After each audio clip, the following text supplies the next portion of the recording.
In London's bustling heart lived Nandi Dlamini, tall, beautiful, and brilliant. An African nurse whose intelligence had taken her almost to doctor level.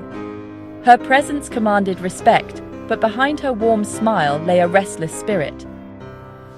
After years of dedication in the UK, Nandi longed for new horizons, something that would stretch her wings. When a prestigious hospital in Beijing, China, offered her a position, she took it. Her colleagues were surprised, her family proud. New country, new beginning. China was unlike anything Nandi had ever seen. The culture, the language, the discipline, she embraced it all. Her patients adored her calm presence and kindness. Doctors often sought her advice. She was becoming known as the African angel in the hospital. Yet at night, when the city lights dimmed, she felt a quiet ache, the ache of loneliness. So when she got a week off to rest, she booked a quiet stay outside the city, in the serene countryside known for its mountains and hot springs. At the mountain resort, Nandi met Li Wei, a tall, charming man with eyes that carried both strength and sadness. He was there visiting his grandmother in a nearby village. Their connection was instant, effortless. He admired her confidence. She was drawn to his calm, grounded spirit. They dined together under lanterns that painted their faces gold. He told her stories about his travels, and she shared dreams she'd never told anyone. As laughter melted into silence, his hand brushed hers, and time stood still. That night, moonlight shimmered through her window as they walked by the lake, their reflections merging in the water. A kiss turned into a whisper into passion. Their weekend became a beautiful blur of emotion, deep talks, shared breakfasts, and tender nights filled with warmth and desire.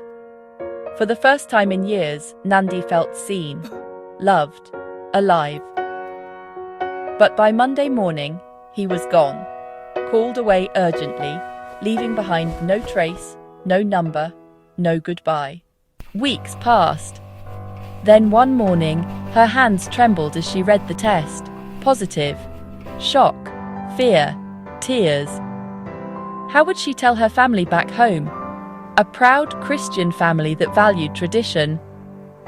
How could she explain that she, their shining daughter, was having a child out of wedlock, and with a man from a different world?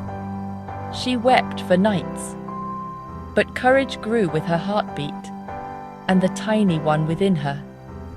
When she finally told her family, she expected rejection. Instead, her mother cried softly and said, "You've made a mistake, but life is still sacred. That baby is a blessing." Her father was silent for days, but when she called again, his voice broke. "You are still my daughter. Come home when you can." Nandi raised her son, Cairo, in Beijing. Strong, bright, and full of curiosity, he was her greatest joy, a reminder of a love that felt like a dream. Fast forward 7 years, hospital corridors, Nandi rushing with her team.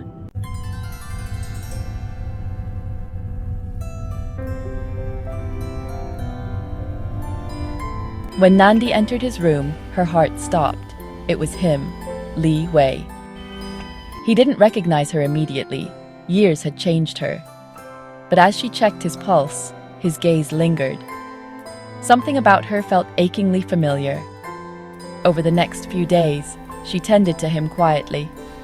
Their conversations were careful, polite, but charged with unspoken memories. On the third day, fate stepped in again. Nandi's friend stopped by to drop off Cairo after school. The boy, cheerful and energetic, ran down the corridor and, quite literally, bumped into Li Wei's wheelchair. Papers fell. Silence followed. Li Wei looked down at the child and froze. The boy's face, his eyes, his smile, a perfect mirror of his own childhood photos. Li Wei, voice cracking.